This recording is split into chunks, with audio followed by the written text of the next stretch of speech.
Utok sa online scam dito sa Barangay Poblacion 2, Bain City, Negros Oriental, nakaikyas. Atong sayran ang detalye pinaagi nining report.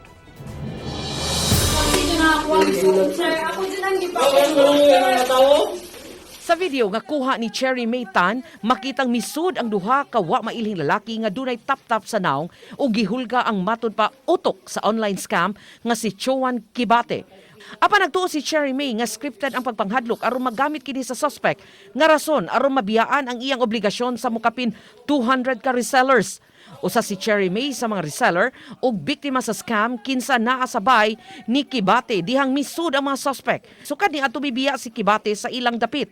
Una ni ini miatubang pa kanila si Kibate sa Bain City Police Station ug misaad nga bayran ang mga reseller ni atong November 26 apan wa na kini magpakita. Si Michelle Jacinto usa sa nagsangat og reklamo batok kang Kibate ug sa iyang live-in partner nga gilalang sa ngan nga Pablo. Ma'am Jo, pakita po sa tao, Ma'am Jo, dili gyud ka kabayad, kasabot mi kay dako na kay ng kwarta ha, pero ma'am papriso na lang, dili kay magsigi kag dalagan. Suma pa, sa 1,000 pesos hatagan ka og cellphone nga mobalor og 5,000 pesos. Tungod kay dakong tabang kini sa mga batang nag-online classes, daghan ang nadani.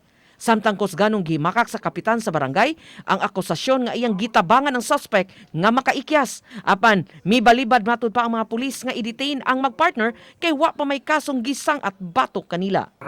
Hindi totoo yan kasi tumawag yun sa akin dahil niransak yung bahay niya, nasa loob sila ng mga galit na mga investor.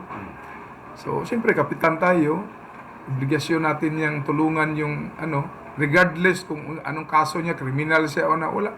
Hindi na tinitingnan yung anong estado niya, kriminal ba siya, basta nasa bingit siya ng kamatayan, puntahan natin, di ba? Wala sir business story sir, wala siyang warrant sir.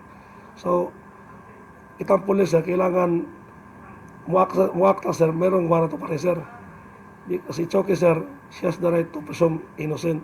Uban ni Clans Gabutin, Chalo Valiana, Balitang Bista.